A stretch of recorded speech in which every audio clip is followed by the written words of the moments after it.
Problem kita dari dulu tuh, aku udah ngomong berkali-kali, import minyak itu problem kita. Karena kita produksi minyak nggak cukup, dari negara OPEC jadi negara import sekarang kita kan. So our problem is import minyak. Why we import minyak? Consumption bahan bakar, which is mobil, motor, naik terus ya kan. Produksi kita turun, mungkin udah habis, mungkin kita nggak punya teknologi yang susah-susah kayak shell-shellan itu di Amerika, naik juga gara-gara shell kan. Kita kan nggak ada, so far nggak ada, kita masih offshore, onshore minyaknya. Jadi our problem is our consumption oil is increasing because of population, ya kan. Second, kita punya production is dropping, jadi import kita naik. Jadi itu kita punya major problem. Halo, kembali lagi bersama kami dalam POV Talk by Bloomberg Technos. Nah, kalau kali ini kami akan membahas seputar hal-hal yang tentu saja masih terkait dengan ekonomi, finance, dan juga market di Indonesia. Tapi kita akan membahas yang lagi happening nih, POV People. Apalagi kalau bukan kebijakan mandatori B50 yang kemarin 1 Juli 2026 sudah mulai ya. B50 itu ada di SPBU dan ini menjadi suatu hal yang kebijakan baru dari pemerintah, sebetulnya tujuannya untuk meminimalisir impor dari BBM, solar maupun minyak. Tetapi ternyata hal ini juga dipandang nggak semuanya lantas senang dengan mandatori B50 karena ada beberapa hal yang perlu juga diperhatikan seperti dari industri pertambangan, CPO, sampai dengan bagaimana sih sebetulnya bahan baku CPO kita cukup nggak sih buat B50, apakah tabrakan juga dengan ketahanan pangan kita atau tidak. Nah, untuk bahas itu Maria saat ini ditemani oleh dua POV expert kita. Ya sebenarnya POV Talk kita hari ini beda ya. Biasanya saya sama Bang Hotman nih, tapi hari ini saya sendirian cuman ditemani dua POV expert yang luar biasa. Siapa dia? Yang pertama ada Cuai, yang tentu saja kita sudah tahu bersama ya, beliau investor. Kita juga punya satu POV expert kita, satunya adalah Pak Wahyu Laksono. Sebetulnya lebih dikenal pengamat komoditas ya Pak ya. Tapi juga beliau paham betul dengan finance dan market Indonesia. Nah, kita mulai ya POV People ya untuk ngobrolin gimana sih sebetulnya B50 ini mandatorinya yang sudah dikeluarkan oleh pemerintah mempengaruhi nggak, bikin katalis yang bagus, sentimen negatif atau sentimen positif nih buat pasar saham kita. Ke Cicuai deh sebenarnya kalau lihat mandatori ini gimana nih Cik? Enggak, idenya bagus ngurangin import. Cuma I don't think kita punya cukup CPO-nya production kita untuk B50. Dan lagian B50 kan blended kan. Jadi kita mesti lihat satu harga oil, satu harga CPO.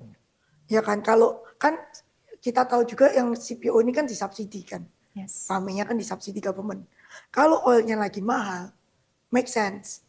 More kan perbandingan CPO-nya jadi kompetitif. Tapi kalau oilnya lagi murah, CPO-nya jadi kemahalan kan untuk dicampur yang dibakar. Yeah. Ya kan. Jadi menurutku ide bagus, tapi hitungannya itu mesti kencang. Soalnya kan the prices of oil and the prices of CPO itu is a moving target. Itu nggak bisa langsung bilang B50 gitu kan. Kalau oilnya pas mahal kemarin serangan Irak, oke, make sense. Sekarang kalau oilnya udah balik ke 60-an, apakah make sense harga CPO ini dicampurin oil murah? Sebenarnya kalau nggak mau import oil cuma ada satu, jadiin EV aja. Semua mobil listrik udah selesai. Iya kan, you just go electric, fight everything, mobil, sepeda motor, then you don't need to import anything. Mungkin cuman yang gede-gede doang truk gitu kan, yang listriknya mungkin belum nyampe gitu kan. Tapi gue dengar kemarin excavator aja udah ada yang EV, dump truck udah ada yang EV. Jadi maksudnya is getting there. Ya udah, kalau mau memang tegas nih, mau tegas selamatin import oil, sisain yang buat pesawat mungkin gitu. Pesawat so far nggak ada EV ya. Jadi ya. Mungkin suatu saat. Ya, Suatu saat. Oh iya kan sekarang. Itu Ya, prosesnya berapa lama tapi anyway? Ya makanya just go EV aja. Karena drone besar juga sudah kan. Oke. All the way EV gitu. I think itu lebih make sense daripada lu campur-campur. B40 aja udah muncul, udah. Kemarin kan udah shortage kan itunya, CPO-nya kan. Apalagi B50. Oke. Dan kita juga masih mikir ya, itu CPO lebih bagus dibakar apa diekspor dapat dolar gitu aja kan. Ya, jadi itu ya menurut Iya, makanya ya. lu harus, ekonomi kan harus dilihat. Kalau memang dibakar, kalau kayak kemarin tadi minyak 100 lebih mungkin dibakar cengli gitu kan. Tapi kalau minyak ada 60 kan dari tinggal separuh tuh. Kan mendingan kita dapat dolar. Ekspor CPO, we got dolar untuk masuk APBN ya enggak. I see. Oke. Kalau dari Pak Wahyu gimana ngelihat Kalau mandatori saya ngeliatnya B50? gini, ini mandatori ya. Mhm. Pertanyaan dikata mandatori karena kalau dari segi kebijakan B50 ini ada gunanya dalam konteks dia sebagai balancing atau sebagai exit lah kalau terjadi apa-apa gitu kan. Tapi kalau dari segi komponen ekonomis nilainya jelas ada yang murah solar. Sementara CPO ini lebih mahal sebenarnya untuk di blend di Di B50. blending, ya. Itulah gunanya kenapa ada subsidi di BP SK badan ininya ya. SKK Migas? Iya. Untuk bagaimana nanti dia disubsidi perusahaan-perusahaan yang melakukan ekspor harus membayar itu. Selisihnya itu nanti dia harus membayar itu.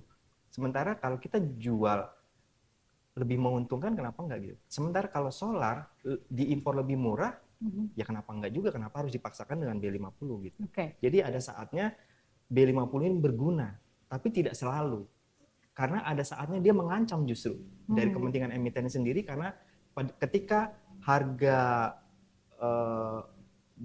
CPO-nya murah, berarti ada keuntungan yang tergerus. Sementara dia harus bayar komponen subsidi tadi. Karena subsidi ini yang bukan dari APBN, dari ekspor CPO itu sendiri. Sementara kalau harga minyak lagi murah, ya solar lebih murah. Kenapa harus pakai CPO gitu kan? Itu pertanyaannya. Jadi dari segi contingency plan ada manfaatnya suatu kondisi ini. Tetapi kalau untuk mandatori itu perlu dipertanyakan. Mandatori itu mengharuskan dan pada akhirnya ada kebijakan-kebijakan yang harusnya berjalan, tetapi kita punya PR di sini. Seperti tadi B20, B40 aja kita udah keteteran.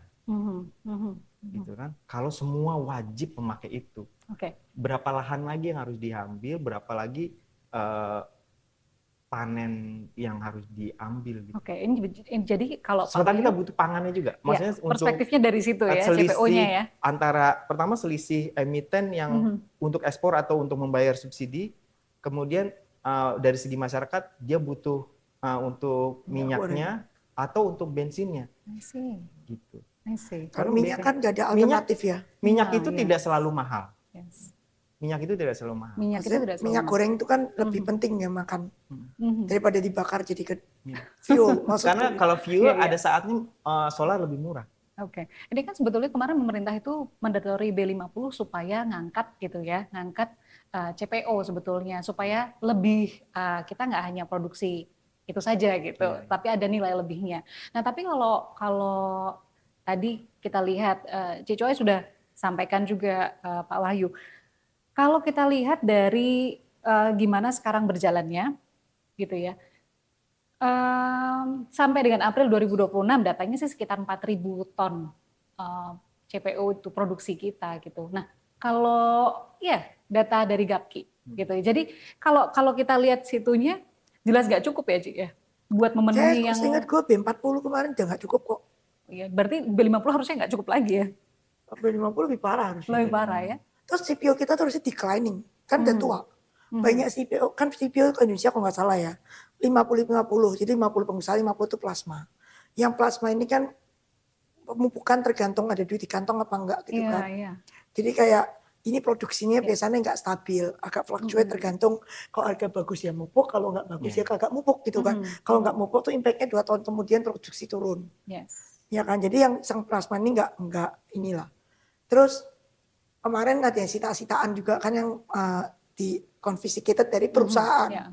Biasanya kalau sudah disita itu produksi turun juga. Jadi sebenarnya satu kita aging CPO, pohonnya udah tua, terutama di rakyat yang di plasma ini pohonnya pasti getting older. Berarti kita ngomongin TBS ini aja ya? Yang plasma rakyat itu, yang independent grower, itu pasti udah aging, nggak planting kebanyakan. Karena kalau planting kan lu tebang nih, terus nunggu 7 tahun lagi, maybe they don't have the time or the money to wait another 7 years for CPO untuk berbuah. Jadi kebanyakan yang plasma ini pasti old. Kalau old tuh kita udah declining. Jadi ke depan tuh sebenarnya production CPO kita itu on the declining trend, unless ya lu buka lahan lagi gitu kan. But buka lahan nggak gampang juga kan, you wait another 4-7 years for the buah to pohonnya ada buahnya. Fruitnya panen. Butuh Iya. waktu ya. Iya, dan I mean for the time being is it declining karena kan ada moratorium planting, ingat nggak? Berapa tahun ke belakang kan dulu kan ada moratorium tuh. So karena kita oversupply, the idea of B something ini kan dulu kan oversupply. Terus kan naik-naik terus jadi nggak jadi oversupply dan ini declining, B-nya naik plus moratorium. Jadi sekarang tuh sebenarnya kita nggak, kalau menurut gue udah nggak cukup ya CPO nih ya.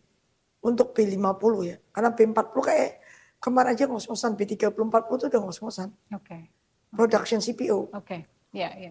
Jadi Cuy dari perspektif itu ya, kecukupan dari CPO-nya aja kayaknya kok susah gitu ya. Menurutku sih susah untuk mandatory B50 ya.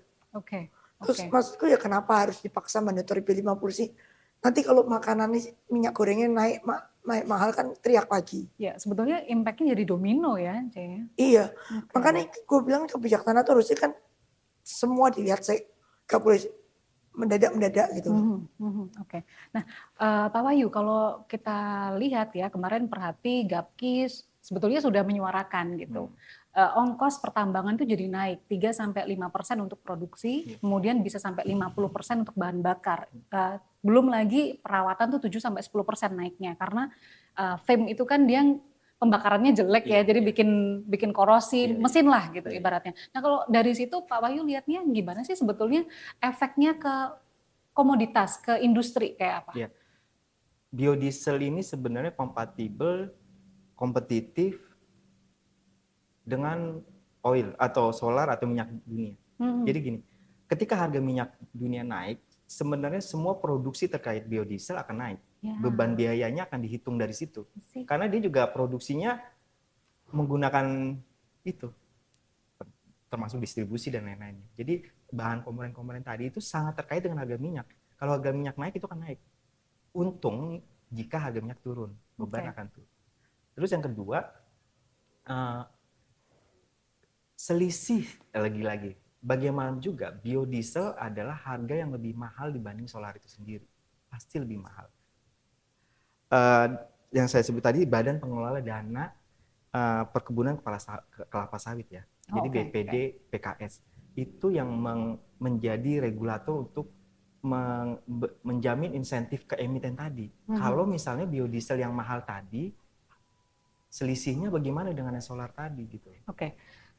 Terus kalau misalnya seperti ini Pak ya, kondisinya kan ada selisihnya begitu, berarti kan ke industri efeknya juga nggak bagus gitu. Nah, kalau kita lihat efek industri yang nggak bagus, tentu ini juga akan mempengaruhi segala hal termasuk market atau pasar modal kita ya.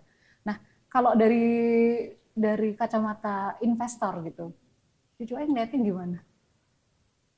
Investor sebenarnya nggak suka banyak peraturannya. More regulation, we don't like it. Iya. Bebas-bebas aja dia mau jual kemana gitu gampangnya. I mean, I know we have to maintain certain ratio. Kan B30 udah di-accept. B40 kemarin kayak baru sebentar terus untuk naik ke B50. Tahapannya too fast. Maksudnya kalau lihat emiten sih harga CPO naik, mereka selalu make more money. Ya kan mereka kan kalau mereka nggak ekspor kan yang subsidi bukan mereka kan. Yes. Dan sebenarnya emiten kita yang ekspor tuh nggak banyak yang listed. Oke. Nggak banyak sebenarnya. Ini tapi untuk emiten CPO. Orang tuh banyak salah kaprah. Cuman yang ekspor tuh setahu ya First Resources which is nggak di sini, ada di Singapura. Terus SCMP tuh ada SCMP kayak kebanyakan makan sendiri kan tuh Indofood ya. Longsam semua kan consumption sendiri itu pas-pasan itu kayak nggak ekspor. Bumi Tama nggak ekspor, TAPG nggak ekspor, TSNG nggak ekspor, Ali doang ekspor. Ali LSMP. LSIP dimakan Indofood nggak ekspor. Ali. Jadi Astra Ali yang ekspor. Yang lain kan nggak listed kayak Musimas, Sinarmas kan. Smart ada ekspor. Sinarmas ada ekspor, tapi ya kebanyakan kan yang listednya kayak TSNG, TAPG itu semua di sini. Oh nggak ekspornya. Saling makan sendiri semua. Jadi Indomie punya minyak. Dan Bimoli kan. Benar. Jadi SCMP kan jualannya Bimoli. Iya benar. Jadi kebanyakan sebenarnya yang emiten itu yang ekspor dikit. Ali ekspor. Yang lain aku nggak ingat tadi yang ekspor tadi. AAJT itu nggak ekspor juga. Kan udah dibeli First Resources. Mungkin jadi ekspor. Tapi kebanyakan tuh nggak ekspor kok. Kalau ngeliat seperti itu, jual domestik. So they sell it to Kayak di SNG gitu mungkin jual ke Sinarmas gitu kan. Either jadi minyak gorengnya Sinarmas atau diaduk-aduk lagi jadi ekspor yang lain. Aku nggak tahu. Tapi dari emiten sendiri dia nggak ekspor. Dia itu ekspor. Oke. Jadi kalau dilihat dari sisi yang banyak gak ekspor ternyata ya, tapi kan dimakan sendiri di sini gitu, Ci. Ya Dengan udah harga naik cuan gitu aja. harga naik cuan. Iya. Berarti kalau dari sisi bursanya itu jadi katalis yang bagus ya? Kalau Iya. dari konteks ini terlepas dari B50-nya sendiri. Sebenarnya sentimen positifnya dimulai ketika ada jaminan bahwa produksi itu akan terpakai atau terjual. Pertama, B50 itu kan jadi mandatori. Jadi ada sentimen positif di mana berarti pengusaha yang existing ya, bukan bicara nanti yang baru buka. Additional demand kan supply-nya additional limited, demand. harga naik gitu Iya, aja. harga naik. Jadi itu menjamin sentimen positif bahwa harga Dan naik nih. Gitu. Mereka kan ada, karena mereka, ada demand. mereka kan B50 nggak itu, ekspor kan, iya. jadi nggak kena TSI juga. Jadi walaupun dia di luar dari project B50 yang terkait dengan emiten CPO akan ikut naik. Berarti kalau Sentimennya untuk di situ. untuk Terlepas emiten- dari B50 ya, itu sendiri. Berarti kalau untuk emiten CPO oke-oke aja ya, Ci ya? Iya. Kalau untuk pertambangan gimana? Kalau tadi sudah teriak-teriak itu kan biayanya naik semua gitu. Nah, gimana? Ya pertambangan sih sekarang lagi berat, banyak peraturan baru kan. Mesti ekspor lewat TSI, terus sekarang ini kosnya naik. Pokoknya pertambangan paling nggak enak lah Paling hidupnya nggak sekarang. enaknya sekarang ya? Ya banyak new regulation gitu loh. Yang satu RKAP gitu kan, lu limit RKAP, nikel nggak bisa produksi. Iya. Sekarang harus import dari Filipina, kan aneh. Masa kita import dari Filipina, kita import dari Filipina naik 100% lebih loh. Yes, Biji nikel. iya, Karena RKAP-nya nggak dikasih. Terus ada beberapa company Cina tuh yang tadinya udah bangun smelter, sekarang ore-nya nggak ada kan. Iya. Either dia import dari Filipina atau mereka tutup, udah pilihan cuma dua. Jadi sebenarnya pertambangan lebih nggak enak hidupnya sih sekarang. Karena mereka banyak regulasi banget. Kan sebenarnya kayak jujur ya yang dia omongin government kan soal pasal 33 itu kan. Itu kan sebenarnya pertambangan. Kalau CPO, Pulp and Paper harusnya bukan. Karena mereka kan planted. Agribisnis. Mereka planted sendiri kan. Bukan dari bumi loh. Iya, bukan fosil. Mereka nyangkul Ya nanam. kapan pun bisa ditanam sih. Iya. Itu kayak lu nanam Singkong. padi. Apa bedanya sama singkong? Iya. Singkong juga bisa jadi energi. Ibaratnya. Itu kalau yang Termasuk tebu bisa jadi energi. Iya, benar. kalau agriculture kan harusnya bukan pasal 33. Pasal 33 yang sebut terus kan selalu Iya. kayak mining kan Iya, gitu kan. hajat hidup orang banyak. Tapi ini dijadikan kesannya CPO ini adalah pengganti oil yang menjadikannya dia punya tanggung jawab hajat hidup orang banyak. Tapi kan sudah dikasih DMO buat minyak goreng. Udah cukup lah. Kita sudah DMO banyak banget kan. CPO udah DMO minyak goreng. Iya. Terus batu bara udah DMO untuk power plant.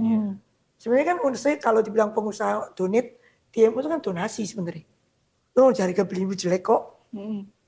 Kan udah didonasi sebenarnya. Loh, PLN beli sama lu harga berapa? Kan udah donasi. Jadi kalau dibilang pengusaha ikut donasi, ya udah kan udah DMO. Iya. Kalau lihat dari kacamata itu ya sebenarnya udah. Udah kan ya. di luar export tax, di luar segala jenis royalti, di luar segala jenis pajak, lu sudah DMO juga kan. Oke. Lu udah donasi juga kan itu. Yes. Berbagi lah beban. Udah bagi beban kan. Udah bagi beban. Listrik kita bisa hari ini itu kalau nggak karena DMO batubara dari mana? Yes. Harga segitu. Yes. Iya, kacamata Itu pun pihak ternyata dikorupsi uangnya. Iya kan? ini udah masuk kata-kata ini nih ya. Ini iya sih benar. Jadi karena masuk ke kata-kata korupsi tadi, ini yang jadi beban berat bahwa ide baik tetapi harus didukung dengan infrastruktur dan lahan. Dengan segala tanggung jawab kontinuitasnya. Jadi karena dia punya stagnasi produksi seperti dibilang tadi Cici, ada saatnya dia akan stagnasi.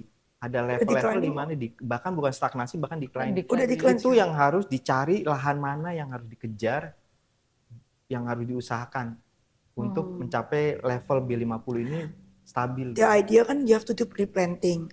Replanting kalau yang perusahaan besar tuh pasti nggak usah lu suruh, dia pasti ide replanting sendiri. Iya. Yang masalah tuh plasma. Di CPO tuh 50% plasma. Lu suruh petani tebang pohonnya dia, lu nggak kasih duit mana mau tebang. Yes, benar. Plasma itu Itu 50% dari production loh. Bukan production, sorry. 50% dari planted area. 50% tuh petani, udah bukan pengusaha lagi loh CPO itu. Masih plasma ya. Iya, jadi yang ini lu mau suruh dia replanting, kan tanah dia cuma itu tuh tok. Paling punya berapa hektar sih? Lu suruh replanting terus ditanya, terus saya makan apa? Oh, pohonnya dipotong, buahnya nggak ada. 7 tahun saya nunggu lagi. Government mau bantu apa? Ini kan kemarin sempat sensitif ya isu TBS itu ya, yang berapa waktu yang lalu kayaknya Itu sebulan, 2 isunya bulan yang lalu. TBS itu kan gara-gara GSI itu kan. Iya, Kan iya. lu nggak bisa ekspor, lu juga jadi pengusaha nggak mau beli dong. Iya, Nggak terus bisa keluar barang. mangkrak gitu. Nah, Ya TBS itu problemnya kalau 3 hari lu nggak olah busuk. busuk ya. Jadi ini mungkin pemerintah tuh kacamatanya kayak gitu, Ci. Tapi Makanya regulasinya sekarang tuh sakit gitu. Bingung. gitu ya. Harusnya lu duduk tenang, lihat semua nih sih, ya kan, terus lu planningnya jadi nyambung. Jangan sakit ini itu kayak pemadam kebakaran doang. Kagak duduk and solving the real problem. Problem kita dari dulu tuh, aku udah ngomong berkali-kali, import minyak. Itu problem kita, karena kita produksi minyak nggak cukup, dari negara OPEC jadi negara import sekarang kita kan. So our problem is import minyak. Why we import minyak? Consumption bahan bakar, which is mobil, motor, naik terus ya kan. Produksi kita turun, mungkin udah habis, mungkin kita nggak punya teknologi yang susah-susah kayak shell-shellan itu di Amerika, naik juga gara-gara shell kan. Kita kan nggak ada, so far nggak ada, kita masih offshore, onshore minyaknya. Jadi our problem is our consumption oil is increasing because of population, ya kan. Second, kita punya production is dropping, jadi import kita naik. Jadi itu kita punya major problem. So if you want to solve the problem, sebenarnya kita duduk tenang, lihat how to reduce consumption dulu. Karena kan kita increase supply nggak bisa. Ya. Temuan minyak itu kan kayak Eureka gitu kan. Ngebor 100 sumur mungkin baru nemu 1 gitu kan. Dan Kalau butuh waktu butuh bertahun-tahun. waktu bertahun-tahun, dan kalau dapat syukur, berarti Tuhan memberkati gitu kan. Investasi besar. Apalagi besar. kalau offshore, satu kali ngebor tuh $100 juta. Iya, Investasinya ongkosnya sangat banyak. Jadi kita sudah tahu supply side itu susah naik. When your supply side susah naik and you want to reduce the import, then you have to tackle the demand side. So we have to sit down, what is your demand? Mobil, motor.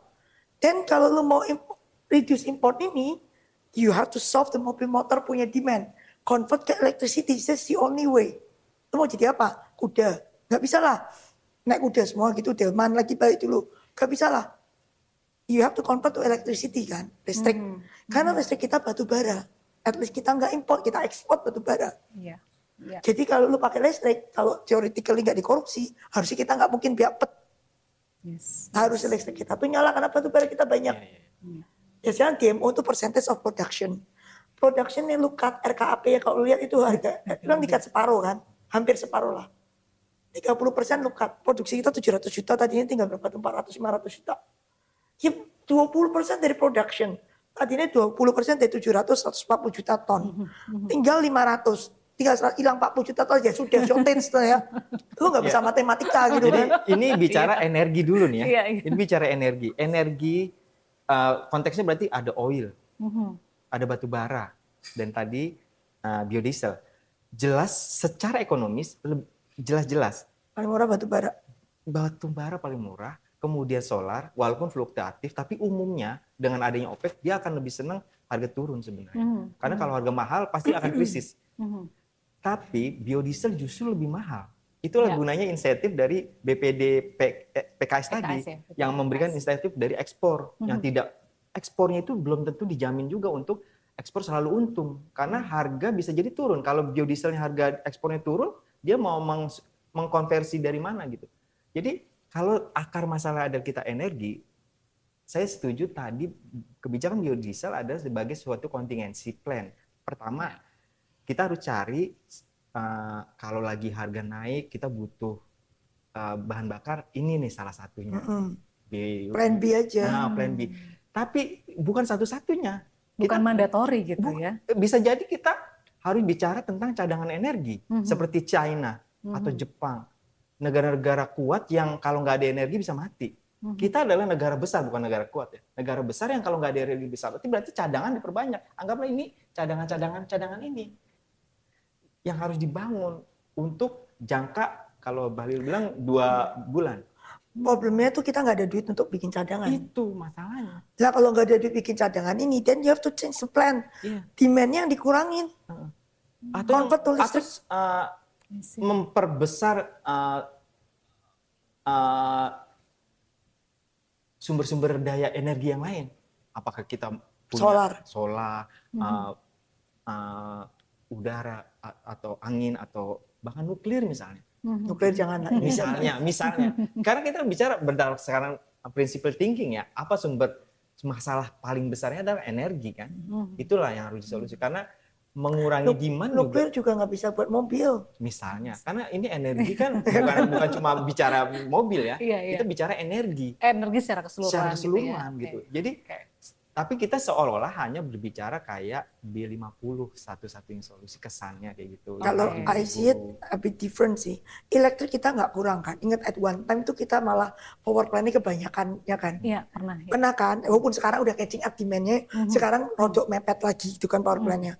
Tapi at one time kita like oversupply of power plant karena pas itu kan ingat nggak pembangunan berapa ratus megawatt itu kan yang jeda. di Sumatera itu juga. Ya, sekarang udah mepet lah. Sekarang semuanya udah on grid, dikejar-kejar karena kurang. Karena semakin kita ke depan ini semuanya butuh listrik. AI semua komputer listrik, HP lu listrik, nothing in our life nggak pakai listrik. Listrik dan air. Ya, listrik air. And itu globally, nggak cuma Indonesia.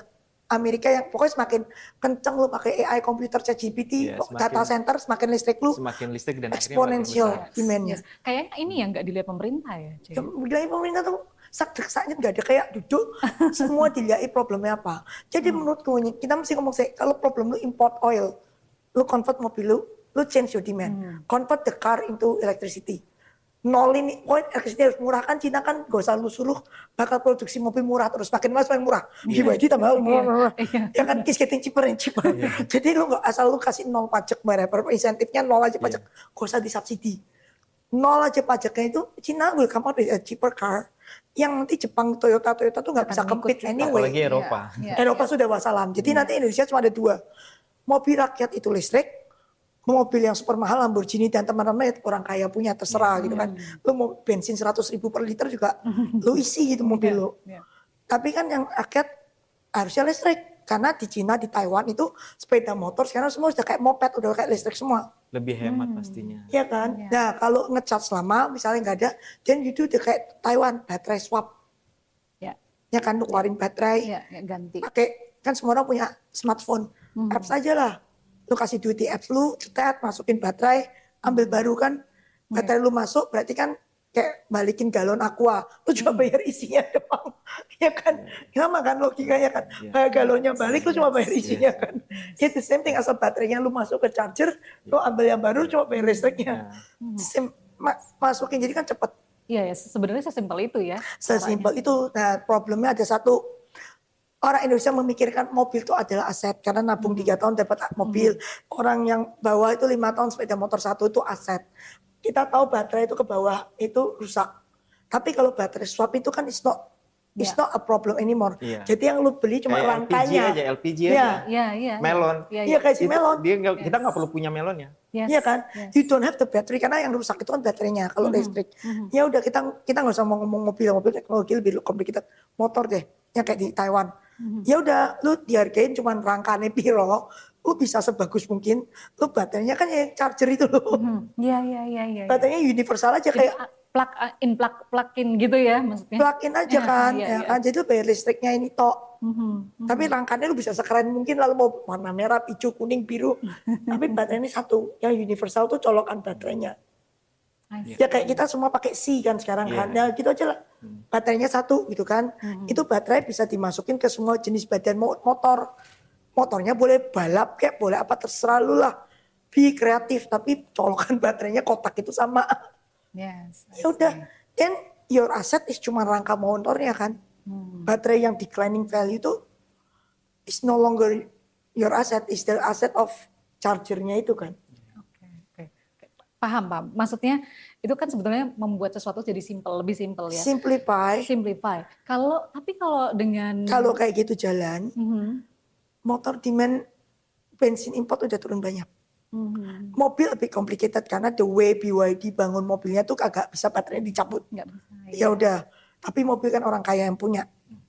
Ratusan juta punya barang. Ya mereka harus mikir ini mobil bukan aset lah. Ini mobil point A, point B gitu kan.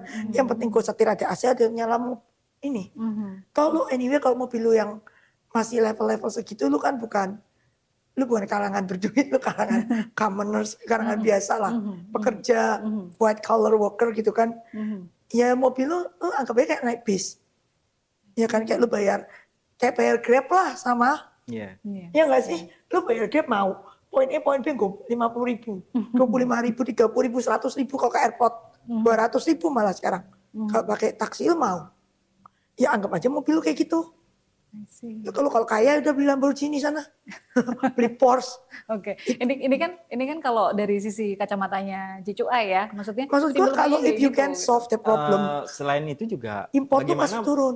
Konsumen yang kalau nantinya itu listrik, mobil listrik atau EV itu ya cari yang murah aja. Iya. Kalau dia pikir itu murah, bensin mahal, ya udah bensin mahal nggak apa-apa. Ada yang murah pasti dia akan milih yang murah. Kepentingan ekonomisnya di situ. Benar. Jadi you nggak usah pusing Disuruh bensin kasih subsidi. pilihan. Pikir pilihan mau yang mahal atau yang murah, orang milih yang murah, mau kendaraannya apapun. Iya. Kecuali mobil yang listrik aja udah sekarang bukan lagi kayak- nilainya bukan Iya. lagi transportasi seperti Lamborghini dan itu udah flexing punya luxury ya, udah tingkat kelima. Jadi beda, mereka nggak peduli itu. Tapi untuk konsumsi biasa, transportasi, pilihannya bensin energi mana yang murah, bukan harga yang murah atau mahal. Mobilnya itu, anyway kan is getting cheaper and cheaper kan, the electric vehicle kan. Modelnya juga banyak dan sekarang udah kayak 5% kita punya mobil penjualannya. Iya. Udah 5% kalau nggak salah ya, market share. And it's getting there. People don't mind anymore. Kayak BYD yang baru murah namanya apa? Gue lupa, ada lagi yang dulu kan ada seal aja udah lumayan murah. Sekarang dikasih ada seal Lion, terus ada lagi yang murah lagi. Iya, pokoknya Cherry juga ada keluar baru. Every China brand have a car. And people, gue di jalan udah mulai lihat, dulu kan ingat Hyundai doang. Iya, iya. Sekarang kayak udah macam-macam di jalan udah don't mind. Yang penting paling itu dulu Wuling lah ya. Wuling, Sekarang udah ya. nggak tahu Sekarang tuh udah yang mana. Cherry, Jayco, Iya, Five, udah ya. you go to China juga sama Great Wall lah apalah. Banyak mobil ya, pokoknya mobil aja. Oke, tapi gini Ci, ini dari kacamata kita ya gitu. Lah kalau misalnya semuanya di convert ke electric vehicle gitu, kan ada masalah baru juga. No power plant we don't have problem.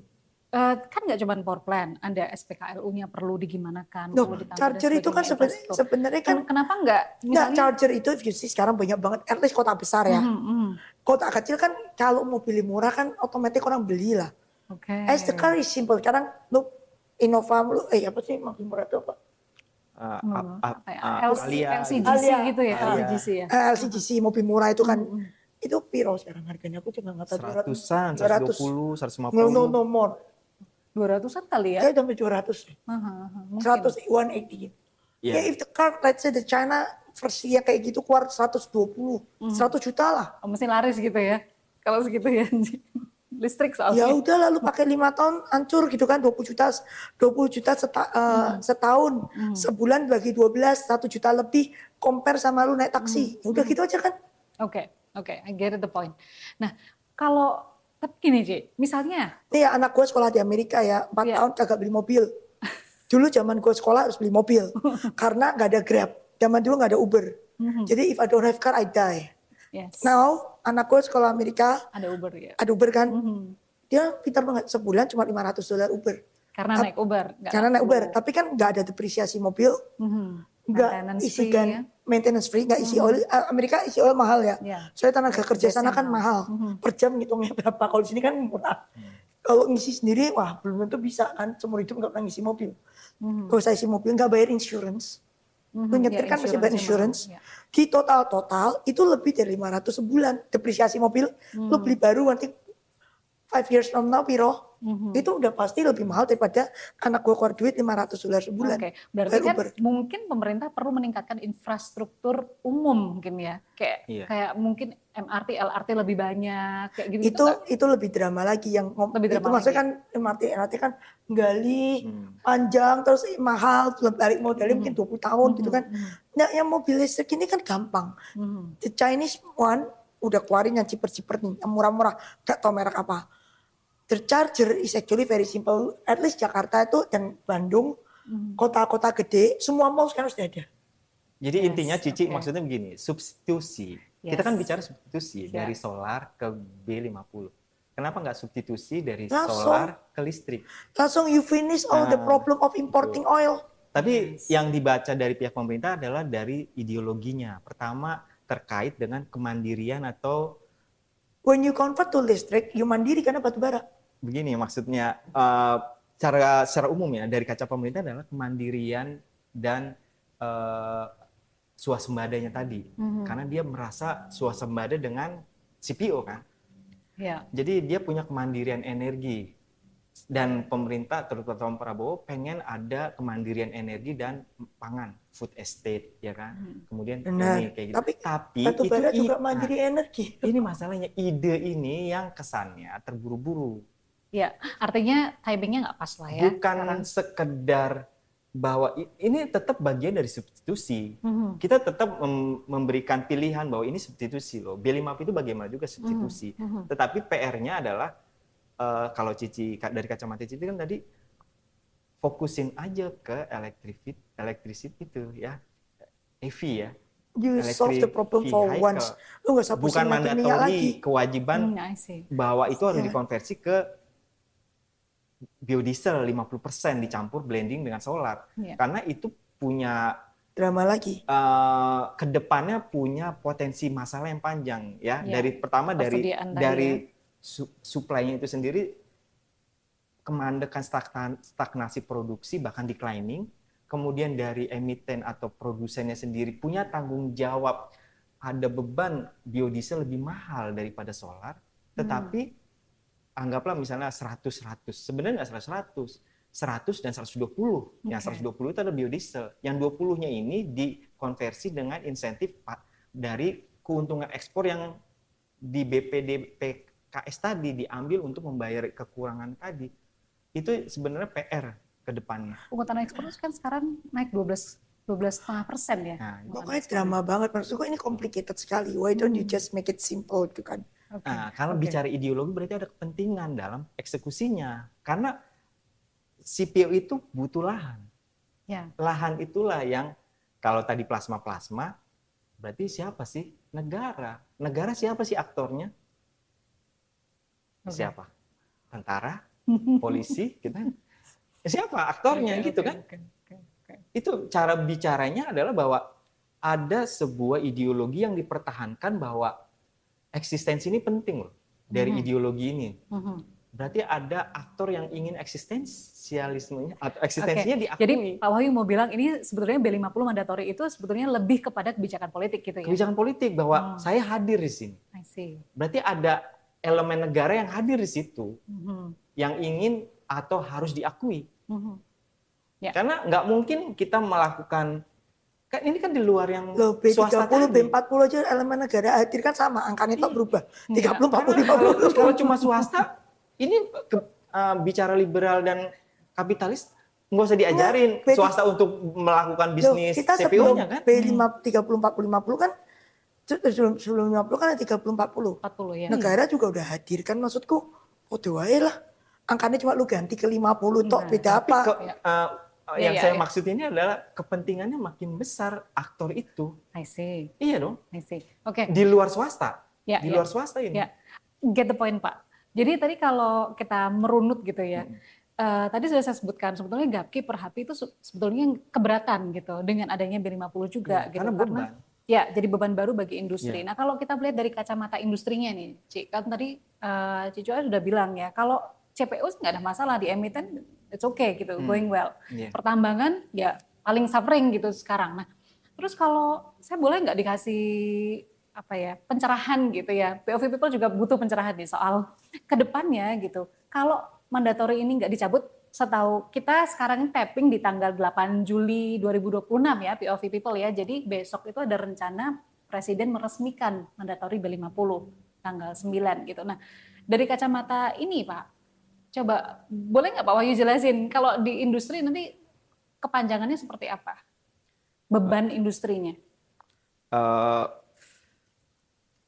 Untuk sentimen jangka pendek, harga akan naik, emiten akan naik, CPO akan naik, karena itu ada jaminan kebutuhan. Tetapi untuk medium term dan long term harus dilihat tadi sustainability, kemudian tadi insentif yang PKS tadi bahwa dia mau dibaca oleh emiten sebagai beban, itu bagaimana gitu jangka panjangnya, karena kan apalagi dengan konflik antara food dan energi di CPO dan biodiesel tadi. Kalau misalnya ternyata kita pernah punya masalah kelangkaan minyak goreng misalnya, dan itu meningkatkan, memicu inflasi. Pada akhirnya yang kalau tujuannya adalah pada akhirnya untuk mendukung GDP dan juga nilai tukar, itu kan jadi PR di masa depan nanti. Itu jangka pendeknya aja dulu yang saya lihat sebagai positif sentimen. Tapi di kedepannya banyak PR sebenarnya.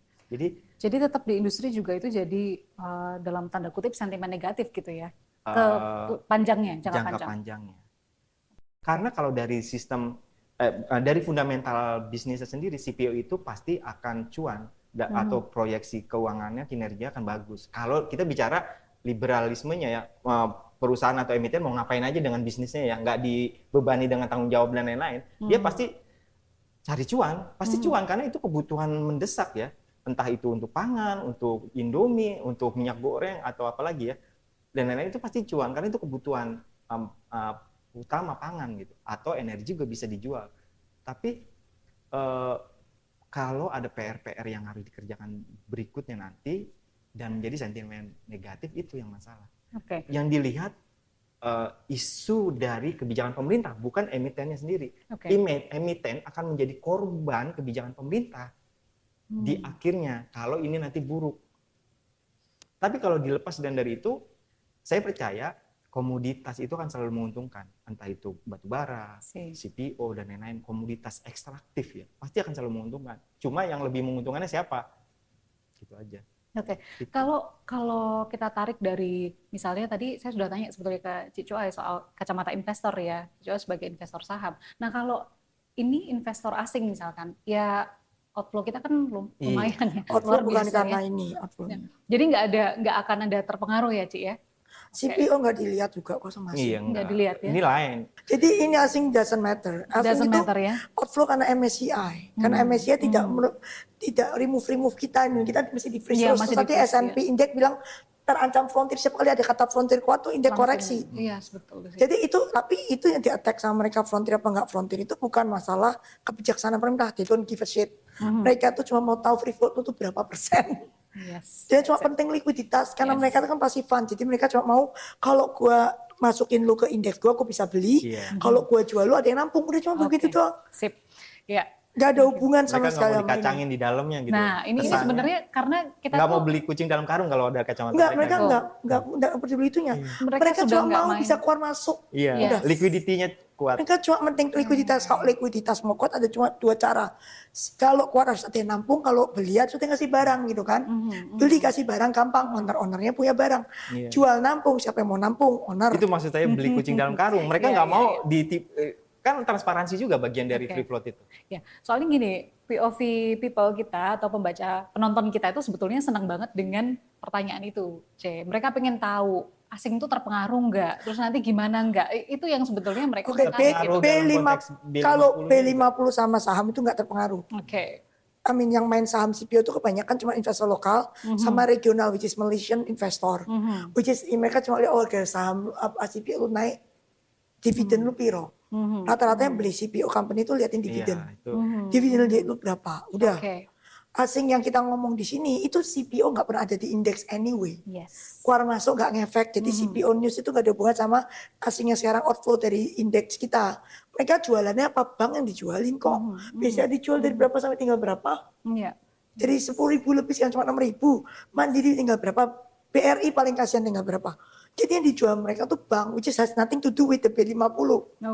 Jadi kalau misalkan ada... Itu two different thing, jangan dicampur. Jadi kalau misalkan ada pembicaraan yang apakah ini kemudian pemerintah juga, kemarin kan sempat keluar juga itu statementnya, C. Kalau pemerintah mau ngeluarin mandatory ini tidak hanya soal impor, menaikkan juga fungsi dari CPO kita, ya pada akhirnya menstabilisasi rupiah dan sebagainya panjang gitu loh. Rupiah mau stabil, rupiah kalau mau stabil itu mesti mencegah outflow. Outflow ada dua, satu dari outflow dari bond, kita which is itu tergantung S&P punya rating. S&P punya rating kita tergantung dari defisit kita. Defisit kita tuh berapa persen? break nggak 3% itu? Beneran break nggak? Itu dai-dai nggak boleh break. Kalau itu break pasti investment grade kita hilang. Itu outflow lebih gendeng lagi, itu rupiah lebih gendeng lagi. Soalnya yang keluar bond, bukan equity. Equity itu kecil dibanding bond. Bicara yield. Ya kan, jadi dia harus paling penting kalau kita kembali outflow ya. Paling penting adalah outflow satu, kita nggak boleh turun dari investment bond. Jadi itu 3% nggak boleh break. 3% nggak boleh break, caranya gimana? Revenue sama pengeluaran. Defisit yang kita ngomongkan. Revenue negara dari mana? Mostly pajak. Kita mostly pajak. Pengeluaran negara mana? Program-program pemerintah. Yes. Ya kan, subsidi-subsidi, program pemerintah. Terus pembayaran bunga utang luar negeri kita, atau bunga utang dalam negeri, nggak usah luar negeri. Semua utang government. Itu kan semua kan outflow. Itu asing cuma lihat lu hilang nggak investment grade. Outlook S&P, Moody's, Fitch itu negatif apa positif. Mau negatif apa positif tergantung lu subsidinya. Yes. Apa 3% lu break apa enggak. Ini ngomong big ya. Terus outflow kedua adalah dari masyarakat sendiri. Mak-mak yang panik beli dolar. Entah itu bayar uang sekolah, entah itu tabungan, entah itu dolar geser terus, atau importir kita yang mesti bayar import. Dan kita semua import nih. Soybean import, gula import, garam import, sayur import, you name it, daging sapi import, everything we import. Semua panik, gila dolarnya geser, gue mesti cepat-cepat beli. Nanti mau bayar harga berapa import gue? Ya kan? Yang ini nggak bisa ngomong, nggak boleh ngomong itu dagang. Lu yang nggak punya beefnya, lu nggak punya soybeannya, ya itu beli dolar ya kan. Satu lagi yang panik, panik itu yang paling parah. Ya kan, kenapa bisa panik? Ya satu, mak-mak panik. Ingat waktu emas naik, semua orang beli emas. Yes. Sekarang dolar naik, semua beli. Indonesia kan FOMO nomor 1. Ya udah, itu mak-mak panik. Dan satu lagi pengusaha yang panik. Kepastian hukum kita tuh nol besar. Semua orang takut. Kalau orang takut, mereka don't invest. Yang China ini loh, udah bangun smelter, atau RKP lu nggak keluar. Jadi mereka panik lah. Keluar kan. Modalnya gimana? Iya, outflow kan. Outflow, ya. Pindah negara dia ke Afrika, pindah dia ke Filipina, pindah ke Vietnam. Berapa banyak yang begitu. Jadi Indonesia kalau mau rupiah stabil, nomor 1 menurut gue kepastian hukum. Jangan ganti-ganti peraturan, jangan ganti-ganti policy. Orang waktu bawa duit masuk bikin pabrik itu. Dan sederhanakan regulasi. Iya, itu horizon 10 years, 20 years. Mungkin balik modal 10 tahun. Lu jangan sakit ganti-ganti. Orang yang males lah. Gue udah kejebur 10 dengan view 10 tahun, 5 tahun diganti. I see. So, lu mau investor datang, itu tuh bukan diancam. Lu mesti kasih karpet merah. Regulasi harus bagus. Jangan ganti-ganti, ada kepastian hukum. Proteksi of investor. Mereka udah duit masukkan. Jangan diganggu, jangan dipalak, jangan dikacau-kacau. BYD mau bangun pabrik di Tangerang aja, ada ormas minta kerjaan. Ya nggak apa-apa lu kalau lu emang skill lu kepake, kalau nggak kepake, masa harus employ you? Ya kan? Then you have to enhance your skill dong. Skill lu nggak kepake, berarti kan lu mesti improve your skill. Terus Gojek baru cuan, tahu-tahu suka kasih 8%. Sekarang ARB gitu kan, gak ada beat. Jangan sakit nanti terus. Tenang, duduk, long term plan. Once you come out with regulation, please don't change. Berarti tadi mandatory B50 itu karena mungkin terburu-buru, jadi ini banyak policy sekarang tuh kayak kebakaran, udah kebakaran tinggal nyiram doang gitu kan. Nggak ada prevention of kebakarannya itu gimana. Oke. Dari Pak Wahyu gimana? Iya, lagi-lagi pertama idenya adalah ketahanan energi, ketahanan pangan itu salah satu mandat Prabowo sebenarnya, keberlanjutan dari nawacita ya. Ini dalam bayangan atau bisa disebut imajinasi kalau dari perspektif Cici, bahwa dengan ada B50 kita punya kemandirian, kita tidak tergantung lagi dengan impor minyak, gitu kan? Dengan tidak ada atau berkurangnya impor berarti kan GDP kita impornya turun, berarti bisa naik kan, mempengaruhi rupiah juga, sehingga dibaca oleh kacamata asing, semoga asing seneng nih ngeliat ini. Seperti itu. Tapi pada kenyataannya ini tidak ada bedanya dengan kebijakan MBG atau koperasi desa yang kesannya terlalu terburu-buru. Iya. Jangan Iya, sampai iya. B50 ini dipaksakan Oke. Oke. dan emiten jadi korban yang dipaksakan.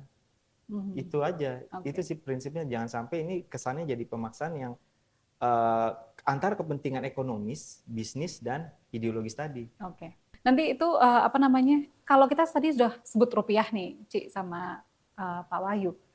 Rupiah kita ini akan seperti apa? Mungkin sedikit kasih gambaran ke POV people deh. Harus ada drastic policy change yang membuat ketentraman hati para investor. Mhm. Pokoknya 3% tuh nggak boleh break. Terus karena sekarang disorot adalah bagian expense. Ya kan? Mhm. Dan lu review lagi budget lu, mana expense yang bisa di-cut. Yes. Koperasi dana desa, koperasi lu kan ternyata ada di ujung gunung itu, fotonya banyak beredar itu di tengah hutan, makanya nggak wise lokasinya. Kemarin MBG udah di review nih, cut kan. Sekarang nggak tahu tinggal berapa budgetnya, which is oke, 200-an kayaknya. nggak tinggal 170 kan. 174 maaf. Ya kan, yang terakhir Ya. tahun depan tapi ya. 2027. Alangkah baiknya di-cut lagi tinggal cepet gitu kan. Terus ya kan bisa di review. Kota besar nggak perlu. Yang perlu MBG sebenarnya kan miskin, namanya subsidi ya, miskin tertinggal kan, mau supaya anak-anak pinter stunting nggak ada kan daerah yang ujung-ujung 3T, juga. ya. Paket sama si KMP nggak perlu 80.000 KMP, ngapain? Kan mungkin yang butuh cuma yang ujung-ujung doang. Yang lain ada BRI kok, ada Bank BRI, simpan pinjam udah masuk BRI masuk desa, Bunga murah, bunga murah. kur, Ya pokoknya udah ada BRI, why you need operasi sih? Oke. Ya kan lu ada warung, kalau ada BRI pasti ada warung. Oke. Ya Jadi kan? tadi rupiah harusnya bisa turun nggak 18.000, Ci? Jebol 18.000. Turun dari 18.000 bisa nggak? You have to change policy. Change policy. Kalau enggak? Nggak. Enggak. Kalau dari Pak Wahyu gimana? kalau saya ngelihat rupiah didesain untuk melemah. Didesain untuk melemah. Iya, didesain untuk melemah. Apapun ceritanya, kita maksudnya saya lebih pesimis dari Cici kayaknya. Karena bagaimana juga kita bukan bangsa pedagang pertama, dan kita juga bukan bangsa teknologi yang punya, kalau ibaratnya kalau Taiwan punya chip gitu kan, kalau Korea mungkin punya mobil, kita nggak punya apa-apa, Sebenarnya kecuali ekstraktif. Nah, sebenarnya rupiah itu melemah karena kita selalu defisit, double defisit. Defisitnya tuh ada dua. Satu, spending kita, sebenarnya masalah tahun satu korupsi. Uangnya diambil, terus nggak tahu hilang kemana, terus jadi ROI, kita kalau ngomong return on investment, very low. Kita punya ROI very low, karena biayanya membengkakkan. Karena korupsi itu tadi, penggelembungan lah apalah.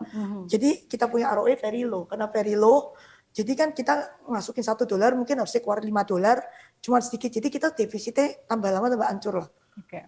And then we keep importing stuff kan. Yeah. Terus polisinya gak jelas gitu loh. Kita kan satu yang paling bagus dari kita sumber daya alam. Kemarin udah bagus nih hilirisasi, which is good. Kita dari 0% export of stainless steel, sekarang ada stainless steel gitu kan, something kan. Ada value added paling enggak. Aluminium ya. Nah, kalau kita mau masuk, karena everywhere in the world itu kan risk-nya kan AI teknologi. Lu pikir Malaysia pintar banget? Kagak juga, sama-sama kita. But what they have? Data center. We should be able to do that. Why? We have the electricity. All electricity is relatively cheap karena demo tadi gitu kan.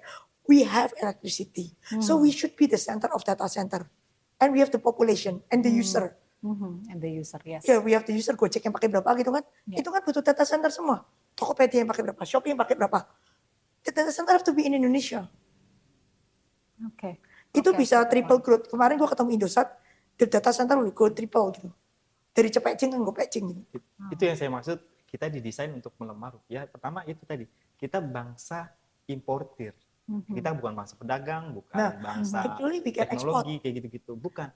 Jadi kita adalah bangsa yang untuk target, Yes, karena target market orang target lain market gitu ya orang maksudnya. lain. Yang kedua, ekstraktif. Ini tidak pernah berubah dari zaman VOC yang membuat jalur kereta api hanya untuk menghubungkan ekstraktif sumber dayanya. Seperti sekarang B50 itu bagian dari ekstraktif. Bisnis atau sumber daya kita tidak akan jauh dari situ. Oke. Tidak beranjak. Jadi didesain untuk, dan selama kita masih berada di situ, rupiah akan selalu melemah. Makanya harus ada breakthrough. Ya nggak? Iya. Kalau kita sekarang kita udah tahu, oke, kita punya sumber daya alam, or coal is cheap, one of the cheapest in the world. Dan kan sekarang semua seluruh dunia butuh listrik. because of the AI is consuming a lot of listrik. Yeah. Dan negara maju, they go nuclear, which is beyond. Kalau mereka ke nuklir, demand listrik itu ke kita berkurang banyak loh. Itu kolom hancur loh. Sumber daya ada masanya. Kita dulu Iya. sumber dayanya adalah rempah-rempah. Nanti nikel habis, pada akhirnya akan habis. Yang berkesinambungan itu adalah financial system sama teknologi. I see. Dan kita nggak punya itu. Jadi Oke. kita hanya mengganti dari satu barang ke barang lain, dan alam harga yang harus dibayar sebenarnya mahal untuk alam. Oke. Wow. Perbincangan yang Makanya sangat mesti, menarik sebenarnya. makanya mesti kita tuh Masih ekstraktif pemikiran kita. apa ya benar pemikiran mereka, makanya kita harus ganti kan. We have to change the way we think kan. Itu karena kemarin udah not bad.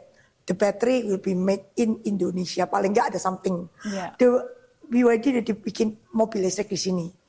After years of Japanese car yang combustion, yang bakar oil, finally we have somebody want to build here. Kita belajar dulu gitu kan. Listriknya sebenarnya kayak Tamiya. Jadi cuma dipasang-pasang. Jadi siapa tahu besok bisa ngerakit sendiri gitu kan. Gak usah muluk-muluk deh. Ya udah, kita nggak punya bikin chipnya.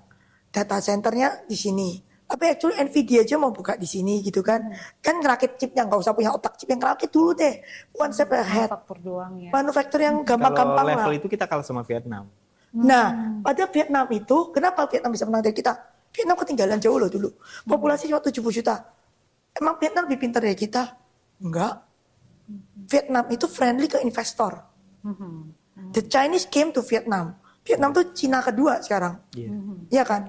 Kita kedatangan investor bukannya dikasih karpet merah, dipalak. Iya. Iya kan? Kalau we want to be like Vietnam, negara yang ketinggalan jauh sama kita, then we have to open up investor yang IT gini. Kita tahu nih alahnya teknologi nih. Karpet merah teknologi. Ya sekarang kita karpet teknologi kita kemarin waktu boomingnya tech itu apa? Visi-visi, bikin apps, Gojek itu Pak Rofit kan. Iya kan, Gojek. Terus kita banyak apa yang online, pokoknya banyak yang aneh-aneh lah. Walaupun semuanya gagal, tapi at least waktu itu Indonesia dilihat di mata visi dunia itu it's a place to invest for startup, ya nggak sih? Startup di sini oke banget, ya nggak? At one time, terus itu create apa? Banyak white collar job. Iya. Programmer semua, coder tuh gaji berapa dibanding orang pabrikan? They all coming back from US work here. Ingat nggak? They can afford housing, they can pay installment mortgage, beli di rumah di Gading Sepong mungkin di BSD. But this coder earning kayak 20 million gitu kan? Kalau suami istri mungkin berdua 40, itu langsung middle class. We create middle class. Walaupun startupnya gagal, tapi kan itu gagal karena COVID, karena apa, whatever lah. Tapi waktu kita jadi pusat masuk ke radarnya teknologi investor, at that time waktu itu masih startup bikin Gojek, Tokopedia gitu, our creation of middle class itu banyak. Oke. Iya benar. Iya, iya. Iya Berarti boleh nggak saya minta? Walaupun ada yang berakhir di penjara sekarang. Oh, kita nggak ngomongin itu lagi, Pak. Ngomong Oke. itu bahaya. Oke.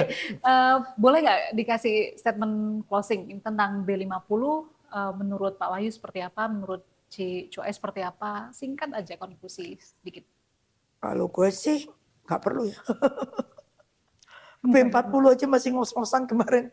Ya, oke. Jangan cepat-cepat pindah ke B50, jangan cepat-cepat. Take everything tuh a bit slow tapi pasti gitu loh. Nanti kayak buru-buru gitu kan, kayak KMP terus berantakan, MBK ini berantakan, banyak korupsi. Hari sekarang bongkar ulang semua, banyak tempat dapur fiktif. Maksudnya pelan-pelan aja, tapi pasti. Oke. We go quality lah, quality. Oke, Pak Wahyu. Ya, dalam jangka pendek masih ada harapan bahwa ini memberikan sentimen positif pada akhirnya ke industri, emiten, dan ke ekonomi kita secara umum dalam jangka pendek. Tapi untuk jangka panjang kita masih mempertanyakan B50 ini continuity-nya ya. Itu yang tidak mudah karena ini ekstraktif dan CPO ini nggak gampang gitu. Butuh lahan yang sangat luas yang perlu dikembangkan, dan apakah kita harus berhati-hati dengan kepentingan di balik pembukaan lahan itu juga. Gitu. Siapa yang bermain? Itu aja sih. Tidak segampang itu. Kalau bisa jual yang murah ya kenapa enggak gitu. Gitu aja. Oke. Waduh, sebetulnya pengen lebih panjang lagi tapi sayangnya waktunya terbatas. Jadi mau bagaimanapun kita sudah mendengarkan gimana POV expert kita memandang kebijakan mandatory B50 dikaitkan dengan bagaimana perekonomian, tadi juga dengan emiten dan dengan segala macam yang ada di Indonesia dan pertumbuhan ekonomi Indonesia dan juga masyarakat. Nah, dari itu semua ternyata ada kebijakan-kebijakan yang mungkin perlu dikaji ulang ya, Pak Wahyu dan Si Cuai terkait dengan B50. Gitu POV People, jadi sampai di sini dulu perbincangan kita kali ini. POV Talk undur diri, saya Maria Sarjana, sampai jumpa. POV Talks.